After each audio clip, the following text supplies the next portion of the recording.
everyone. Hi, I'm your host, Susan Lee McDonald, and welcome back to my show, The INNERview. Yes, you saw me playing, but I'm really a novice. It'll be a huge comparison to the professional musician that we have on our show today. You know, music is a great way to communicate with the masses, and the pianist that we have today has traveled all over the world for over a decade, wowing audiences with his incredible classical and crossover music. We're going to meet none other than Maksim. Join me today. World-renowned pianist Maksim is known for his passionate performances that are delivered flawlessly with speed and precision.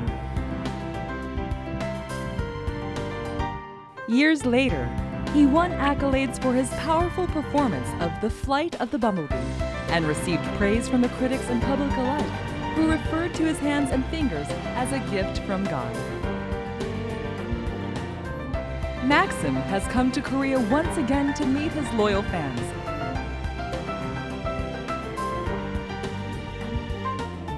Stay tuned to learn about his story and check out his amazing performances.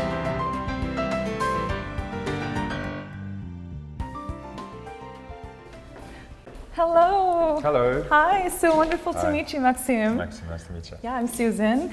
You know, it's so wonderful for you to be a part of my show. I'm such a huge fan of piano and you in particular, so thank you for coming. Awesome. Nice to be here. Well, let's go and check out where you'll be playing a little bit. So here we are. Wow. What do you think? Looks fantastic. It's beautiful, huh? Yeah. This used to really be nice. the first president of Korea's home back in the day, and now they've made it into a nice event hall. Wow. Would you mind testing it out and seeing Yeah, if everything's that's fine. okay? Okay.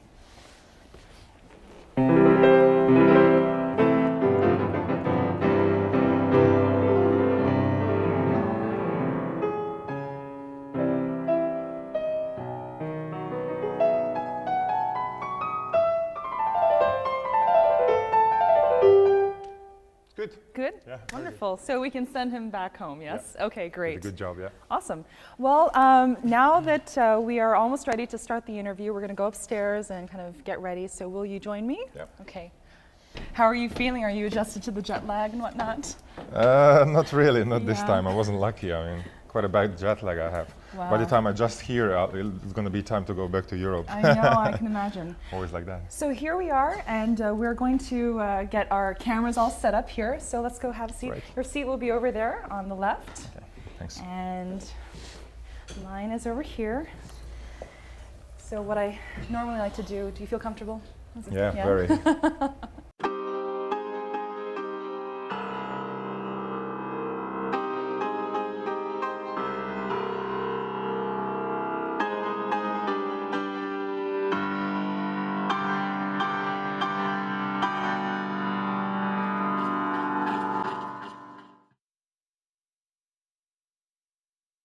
Well, hello and welcome to the interview. I'm so happy that you're my guest today. Thank you for having me. It's nice to be Absolutely, here. absolutely.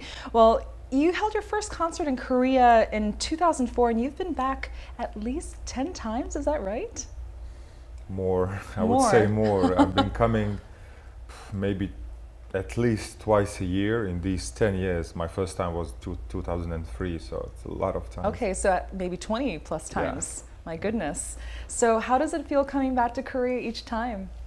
But it's really nice. I spent a lot of time here, and I met so many, nice people who I work with, and they are very warm. And I had time to discover more about Korea and Korean culture, and I'm a big fan of Korean food. So it's always a pleasure to be back. Yes, and you came to Korea for every year, twice a year, like you've said. And I'm curious what your first impression of Korea was like.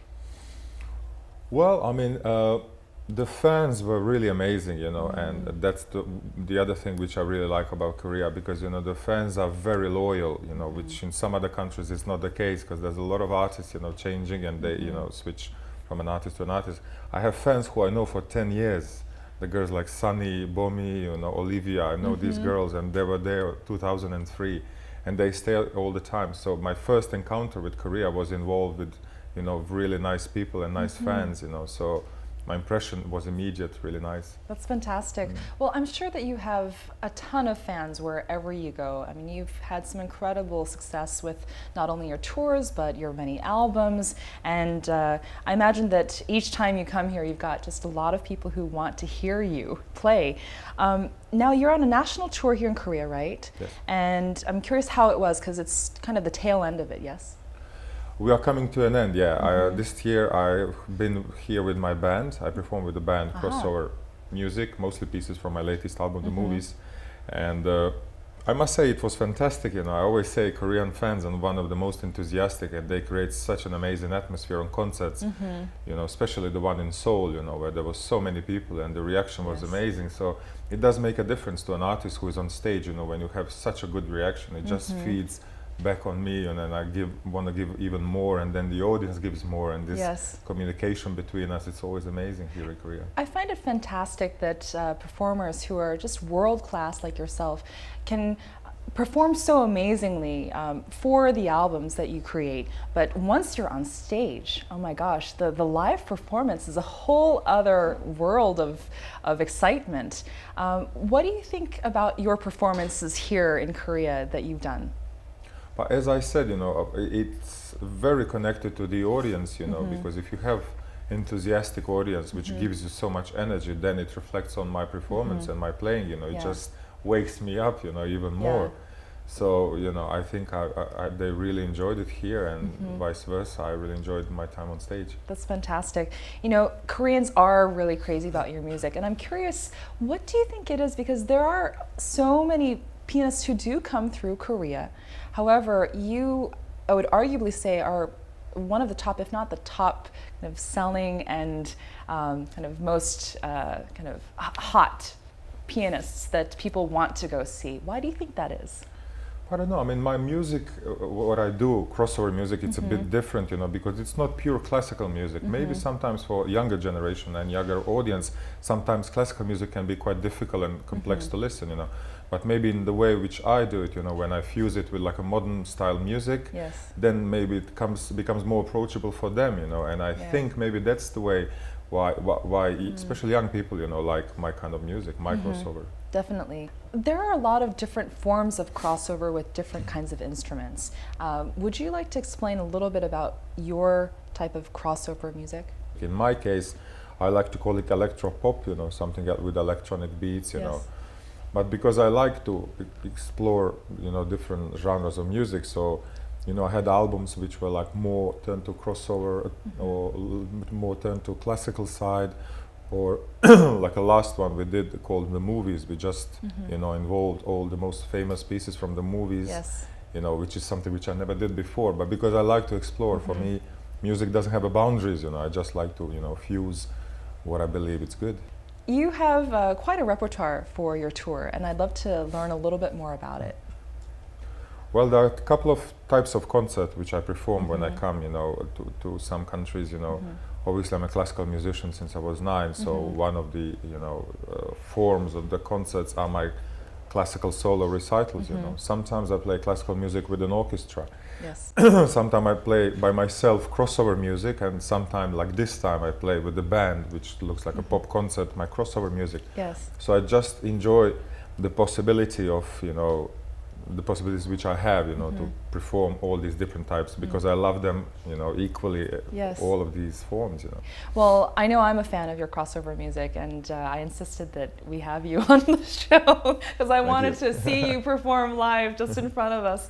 What do you think about your influence on the scene, with the crossover scene and just piano in general? But I mean, that was kind of my point, which I always wanted to prove, you know, because when I was in college, you know, because I was, you know, under my teacher, you know, and another obviously academy, I wasn't allowed, you know, to dress or have tattoos, because it wasn't the way to go, you know. But as soon as I stopped studying, and as soon as I became on my own, you know, I started to change my colors of my hair. And my point was, you know, because, you know, classical music is always treated as something very serious, and classical musicians have, you know, this stereotype that they are very, you know, serious black and white suits, you know, and I just wanted to show that it doesn't have to be the case, you know. You can dress like me or have a tattoo, but still playing classical music, and you know, it's not that, you know, conservative, you know, it can be a little bit more open. I always say, you know, classical music needs to, you know, change the presentation. We need to change the presentation of classical music, you know. Classical concerts doesn't have to look like that, you know, they can look a bit more modern, but still, you know, presenting classical music. Right. I think that's very important for like 21st century, because we need to intrigue younger audience to get to classical venues. How do you think it's possible for people who are kind of entrenched in kind of the more conservative way of thinking to open up their mind? What do you think they need? Well, it's the double, you know, the double problem for me, because you need to, you know, I always, you know, had the need to show myself that I'm a good pianist even more, because, you know, they have doubts as soon as they see me, you know, because I don't look like a classical pianist. Your performances leave such a strong impression on the audiences that attend, and it's not just a feast for the ears, it's a feast for the eyes. It's not just about incredible music that you're playing, but it's a real show. What do you do to kind of come up with the ideas for the lighting and all the different effects that kind of go on there too? Well, normally before we go on the tour, you know, I work with people who are very good at what they do, and they are lighting designers, you know, and stage designers. Yes. And basically they come up with an idea, we have a meeting, and then obviously we go through all the things, you know.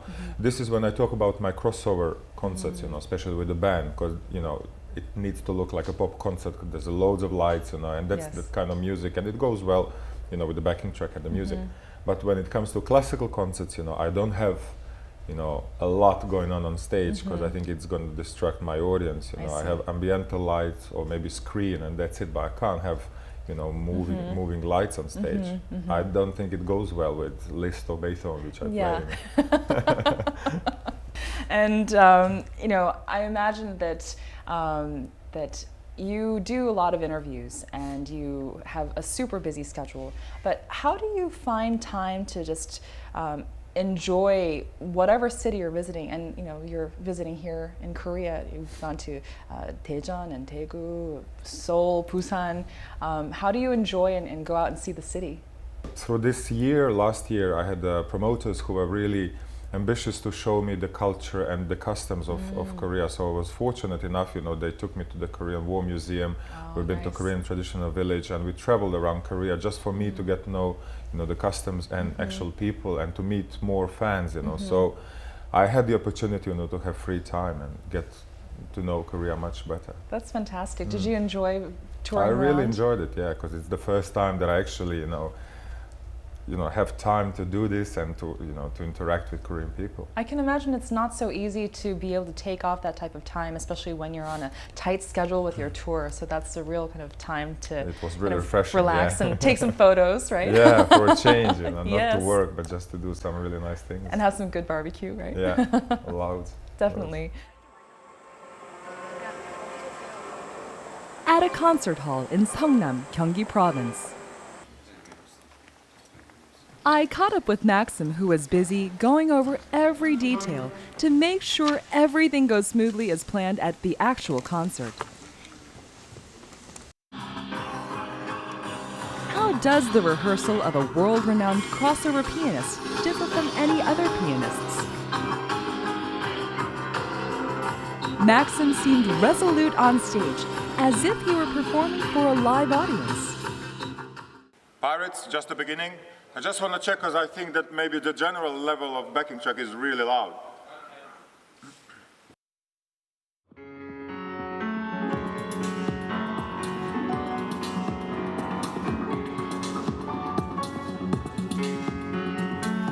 The intense and dynamic piano melody echoed across the hall, and the emotional sound and superb technique were truly astounding.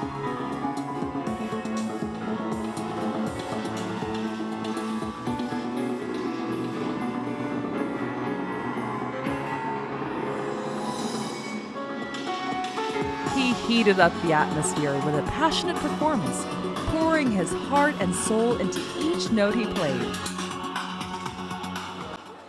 It was 30 minutes before the concert was about to kick off, and excitement filled the air as people began to fill up the seats. They all seemed thrilled to have the opportunity to see Maxim perform right in front of their eyes. In front of the concert hall, staff members were busy with a crowd of fans lining up to buy the world-renowned pianist's album and receive the brochure. 뭐 옛날부터 영상으로만 이제 봐서 노래는 좋은 건 알고 있죠. 근데 이제 딱 직접 봤을 때 그 느껴지는 느낌을 한번 느껴보고 싶었는데 이번에 느낄 수 있어서 좀 기대되고 있어요. 저는 어제 우연히 스타킹 보니까 그분이 나오더라고요. 연주가 되게 잘하신 것 같아요. 그래서 되게 기대하고 왔습니다. 非常期待你的演奏会。我想得到你的签名。 The star of the night made his much anticipated appearance on stage amid loud cheers and applause from the packed house.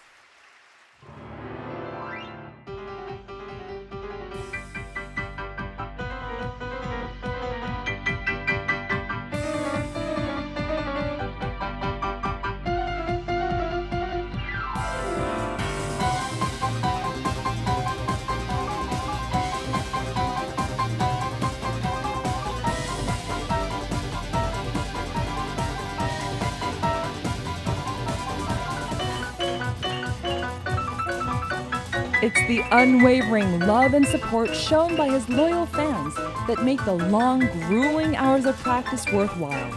His performance always sounds different and never the same because of the different kind of energy he feeds on from the audience.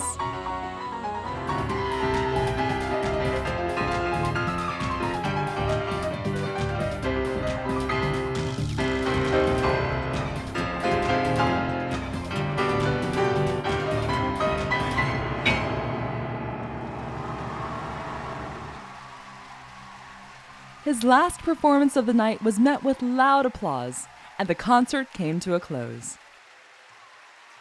맨날 음악으로만 듣다가 직접 퍼포먼스 하는 거 같이 보니까 더 이렇게 웅장하고 더 좋았던 것 같아요. 그 손놀림이라던가 진짜 어떻게 사람이 저렇게 빨리 스피드하게 칠 수 있는가 이런 거에 대한 거나 음악이 너무 좋잖아요. 그래가지고 되게 감동을 많이 받았습니다. The immense popularity of this world-class pianist was evident even after the concert.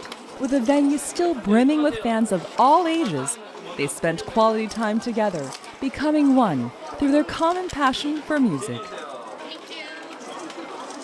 We look forward to seeing him again in Korea.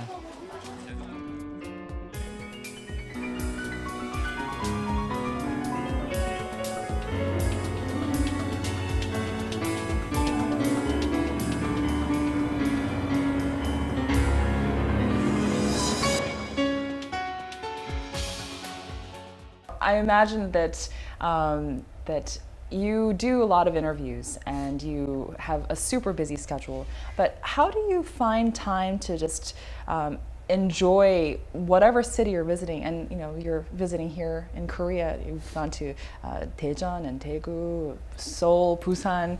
How do you enjoy and go out and see the city? I don't. Very simple. But I mean, it's sometimes I come for the concerts and sometimes I come for the promotion. And I don't know which one is the busier, because when I have promotion, maybe that's even busier because I have interviews all day. Yes. And when I have concerts, I tend to practice a lot. So, for example, I think tomorrow is the first day off, and we'll go a little bit out, in Seoul. But I mean, through this year, last year, I had promoters who were really ambitious to show me the culture and the customs of Korea. So I was fortunate enough, they took me to the Korean War Museum. We've been to Korean Traditional Village, and we traveled around Korea just for me to get to know, the customs and actual people, and to meet more fans, So I had the opportunity, to have free time and get to know Korea much better. That's fantastic. Did you enjoy touring around? I really enjoyed it, yeah, because it's the first time that I actually, have time to do this and to interact with Korean people. I can imagine it's not so easy to be able to take off that type of time, especially when you're on a tight schedule with your tour. So that's a real kind of time to It was really refreshing, relax yeah. and take some photos, right? Yeah, for a change, not Yes. to work, but just to do some really nice things. And have some good barbecue, right? Yeah, loud. Definitely. What's your favorite kind of food? because I love meat, I love eating meat, you know, so like really good quality meat at Korean barbecue, you know, that's Yes. my thing. Some good beef bulgogi. Bulgogi, yeah. Yeah. Do you like the pork too, the samgyeopsal? I prefer beef, but you know, I can take pork. Very and kimchi good. I like because I like spicy, so it's really my kind of food. Nice, nice. Do you think that it helps your performance at all to have a little bit of kimchi? I don't think so. No, I think I shouldn't eat. You know, normally I don't eat anything which is heavy and spicy before the show. Actually. Really? Yeah, that's my teacher used to tell me all the time. Oh, when I was- how does the spicy food affect playing? I don't know. I mean, it's just, you know, I need to have something really light, you know, so it doesn't. I don't know what it does to me. So but you're I a little know bit calmer going Yeah, in, yeah, maybe? yeah, I think that's it, yeah. Maxim, you've performed all over the world, and I can see that you're not really nervous. You don't look nervous when you're performing. Do you ever have any kind of stage fright or anything that you're worried about before getting on stage? I do have stage fright, you know. Normally, it's much more connected when I play classical concerts, because for me, classical are much more complex than crossover. It's a Yes. completely different way of performing. And I'm more nervous on the first couple of shows, you know, when, you know, I present piece for the first time or maybe second time. Later on, because you have 20, 30 concerts, you know, you just Yeah. get used to it. But I think couple of first concerts, I have a little bit of stage fright, I not too see. much. I heard that you practice up to 8 hours a day. Is that right? For this tour, I was preparing quite a lot. Wow. I practiced quite a lot. I mean, that's an exhausting schedule for anyone to do any kind of work, but to be continually putting in that kind of energy into your art. How do you kind of get some rest for your hands or for your mind? I mean, it's extremely exhausting because, you know, mentally it's very, you know, tiring, and physically, obviously, you know, to sit in one place 8 hours, it's very draining. But this is something which I'm used to do, you know, since I was a kid. You know, Yes.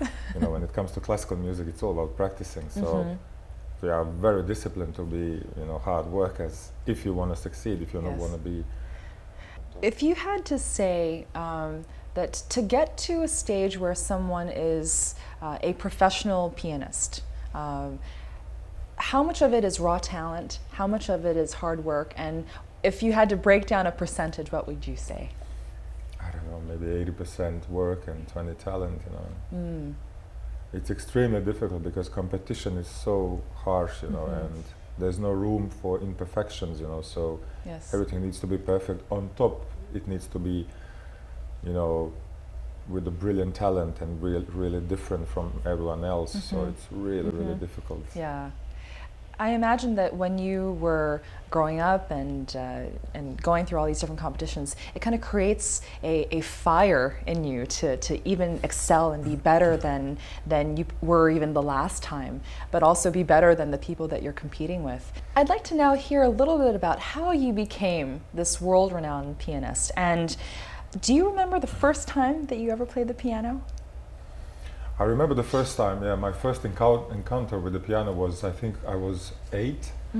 My best friend had a piano at his home, and I just, as a kid, was always trying to play this, you know, instrument. I was completely impressed by it, and by the age of 9, I, you know, persuaded my mom to enroll me in music school. So Wow. it was the other way around. Normally, it's mothers who push Yes, children. yes. I know here in Korea, you probably know that you're probably not Korean if you haven't tried a piano or violin lesson.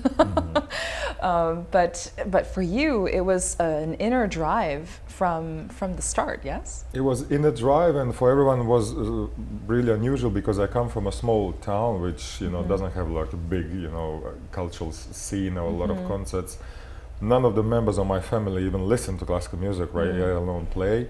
Any musicians in your family? No, they never listened to classical music. So, you know, everyone was, you know, very surprised where I get this, like, but I was so passionate about it, and I knew exactly that I'm going to do that, and it's like something which I knew always in my head, you know, I'm going to be a pianist, and that's it, you know. There was no question marks about that, you know. My mom understood it, my father said okay, they didn't know where it came from, but That's amazing.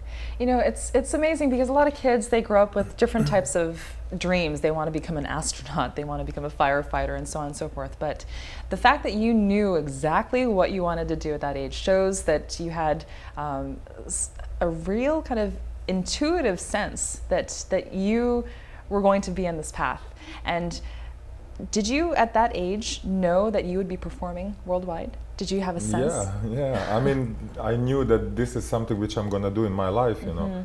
And even when I grew older, when I came to, you know, I was 15, 16, you know, and we never talked about it. That was the thing, you know, that's my profession and that's it, you know. When you were 12, you had your first concert, yes? I'd love to hear a little bit about that.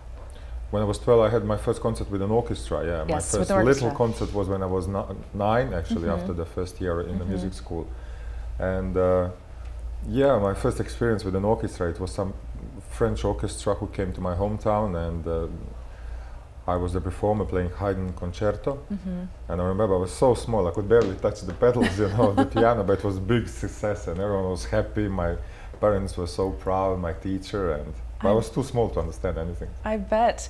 You know, the idea that most musicians have to start at a really young age is something that it seems like you've broken that mold, because a lot of musicians, violinists and drummers and whatnot, they start at, you know, age 3, 4. Did you find that starting later kind of set you back in any way? Not really. I mean, I started late, but the thing is, I was jumping classes and I was putting classes together because I always played pieces which are like 3 or 4 years in advance from age what I was. So I mean, I immediately caught up, you know, that Haydn concerto people don't play when they are 12, you know. So not at that's, all. you know, I didn't sense that in my education. Wow. Well, it seems that that drive and that passion that you had at age 8 and 9 that drove you to want to take lessons just kind of erases the fact that most people think that you need to start earlier, but you prove that definitely wrong. not. No, I think every child has to have room and space, you know, for children's playing, you know, and healthy, you know, childhood. Because when I was a kid, you know, I didn't practice much, you know, but that was the trouble because I was using my talent, you know, because, you know, it took me a little time for someone who would take much longer time to learn something, and I knew that immediately. So you know, I enjoyed my childhood. You know, I played, you know, with my friends, and I had a normal childhood. You know, that's such an important thing for someone who has such a special gift, because oftentimes those who are child prodigies, kind of like yourself, don't have a lot of friends. They don't have that normal childhood, and they become great at what their craft is, but the social aspect might be kind of lacking sometimes. I'm not a big fan of that. I would prefer my style to have both. Yes. I mean, if you find the balance, you know, that's what's the point. You know, that's my, you know, logic in the life. You know, I always try to find the balance between work and happiness, and to be able to enjoy life. You know, and to be able to enjoy my time with my family and my friends. Otherwise, you know, it's pointless. You know, just to be there to work all the time, you know. Not for me. Definitely. Well, it seems like your life is about a balance and blend. Even with doing crossover, it's bringing in all these different aspects of things that you love, yes? In 1991, there was the Croatian War that lasted for about 4.5 years, and I understand that you lived in Croatia the entire time during the war, but still practiced, still continued on with your music. If you don't mind describing, what was that time like for you? Well, I remember first time when we heard sirens, that was September 1991, and we knew what's happening, you know, because you know, there was a lot of talk. Serbs came very close to our city, and we heard the bombs in the background, you know, they were quite close. And we went to the shelter, which was in the basement of my house, and we didn't go out for 7 days, we didn't see the sun, and it was really heavily bombarded. We had average 1,000 grenades a day in my hometown, and I always say the not knowing what's happening is the worst thing, you know, because there were rumors that the Serbs are in the city and they are starting to kill people, going to the shelters and stuff like that.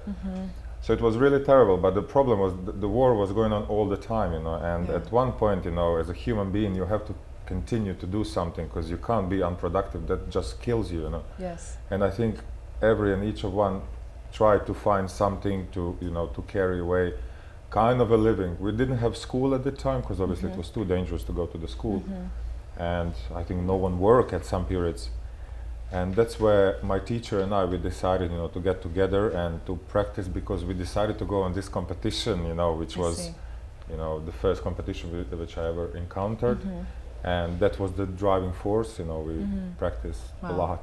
So the war becoming a driving force for you to practice, and you already wanted to practice anyway. It's not like you were going to quit piano if there were no war, right? But that intensity of what was going on around you, and with what your parents must have been kind of worried about with you too. Were there times where when you were practicing there were bombs going off and you had to stay where you were practicing and you couldn't go back home or anything? Oh yeah. I mean, all the time we had bombs all the time. At one point we had to leave the city because my parents felt that it's too dangerous and that you know that they're going to destroy all the town.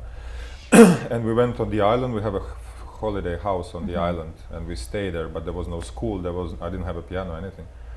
And after 5 days, I realized that I can't, you know, stay there without the piano, and said to my mom, "Please don't be angry, but I can't stay here." And then I went to Šibenik just to play, you know, to play and meet my teacher for 1 day or 2 days. And then my mom was crying, you know, but you know, obviously she understood that that's something which I can't do, you know, and I can't be without. So, you know, at first she was angry and sad, but you know, she realized. Yes, and I can completely understand why your mother would have been upset, you know, thinking I always, that anything you know, would said happen that to it was you. much difficult for parents, you know, because they were worried more. I was 14, 15. I didn't, most of the time, I didn't know what's happening. I mean, it was dangerous, but I think parents were afraid much more. They were aware. Well, with having to evacuate and leaving your home and with so much kind of disruption that wasn't a typical situation, you seem to have made the best of it, and you knew that you wanted to pursue piano. Even still, it's something that you couldn't let go of.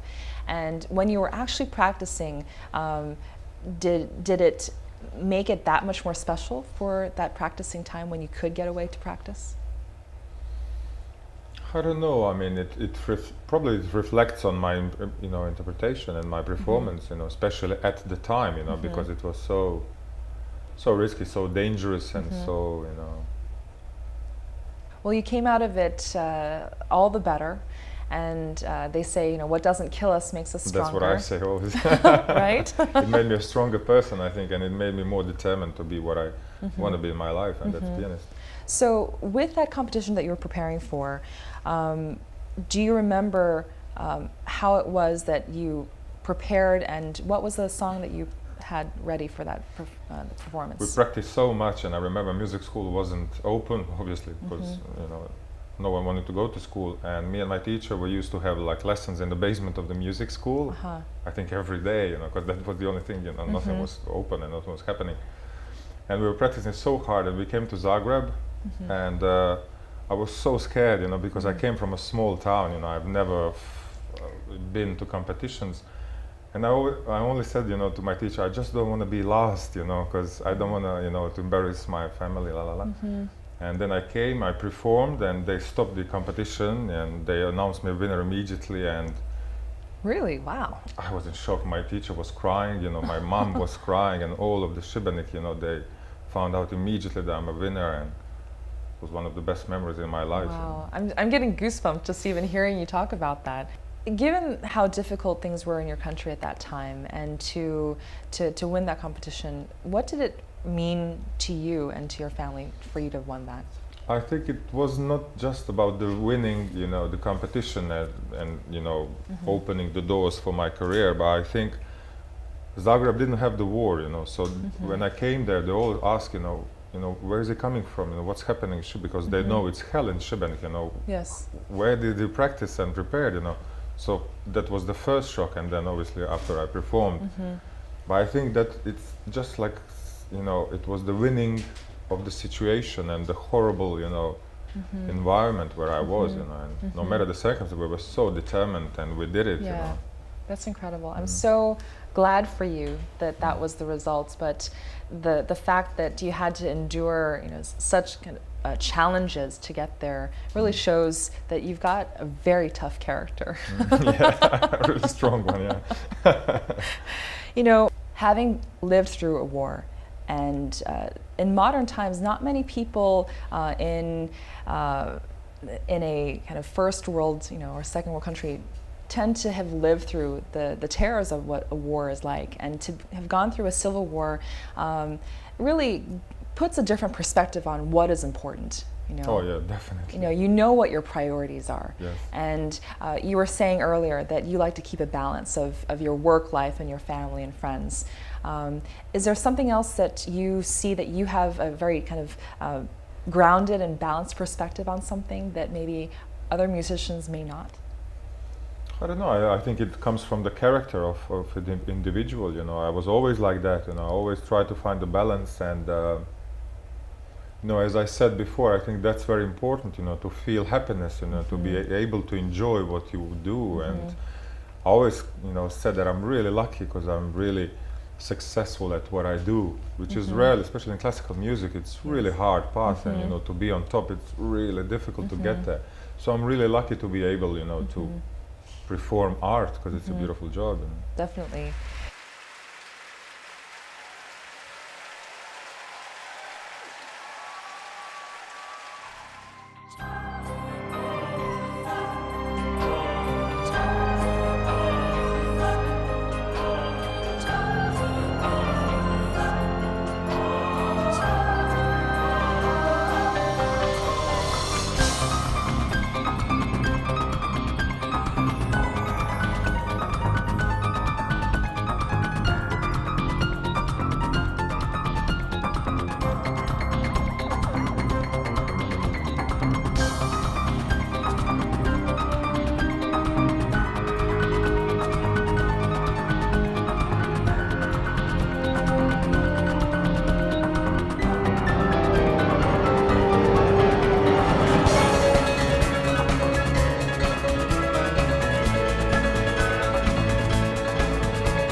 In addition to performing different types of concerts, you've also had some music videos, yes?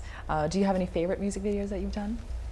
I did so many. I mean, probably if I have to pick one, it will be the first one, the Flight of Bumblebee, because it, you know, it reflects the time which was so, different in my life. You know, when I signed to EMI, when I signed to my manager, my first video, we shot it in Cuba, and everything started, and it was my biggest hit, my biggest single, the Flight of Bumblebee. That's been such a popular piece that started from the 1900 when it was first written for the opera, and then kind of gone through all different kinds of changes. You know, people with the guitar have tried to do this, and violin, and everyone's done this. But there's something really special about it when it's done by the piano. Why do you think that is? I don't know. I mean, it's the piece where the speed is the most important thing, obviously, you know, and someone who plays it, the goal is to play it really fast. Yes. But in the same time, you have to play it like really clear and quite quiet, which is a problem, because when you play it fast, you know, it's natural that you're going to play it loud. So keep it down in in dynamics, and keep it up in the tempo. It's very, very difficult. Yeah. It's one of my favorite pieces, but to be able to play it in that short amount of time, the whole piece in that short amount of time, like you do, is something that only a lot of practice. After many hours of practice, yes. Many years. You became a star pianist in Croatia, and you started receiving a ton of accolades with your debut album. And I'm curious how your life changed once you stepped onto the world stage. It's changed a lot, but I mean, it didn't become so hectic, you know, after me winning the piano competition, you know, because I entered the doors of world of classical music, so everyone knew about me, but it wasn't mainstream. It wasn't like in the media as much as when I, for example, signed with EMI and Mel Bush in London. Yes. Then my life completely changed, and then my privacy went away, and yeah, that was a life changer too. Yeah. That was my second life. I always say, you know, the two biggest events are my winning the competition, entering One World, and then signing, you know, to my manager Mel Bush. Mel Bush is known, of course, throughout the world for being an incredible producer, and also for a lot of the flash and the special effects and the lighting and making it a show. What was it like to be able to work with someone like that? Because your shows were very different prior to meeting him, yes? Yes, I mean, I tend to do, I did the classical music, but I tend to do like a different presentation of classical music. So I used to hire classical concert halls, and I used to have like a laser shows, you know, when I would used to perform like contemporary music or before, you know, something like that. So I was very experimental, I was very open. And that's why we had a mutual friend, he connected me to Mel Bush.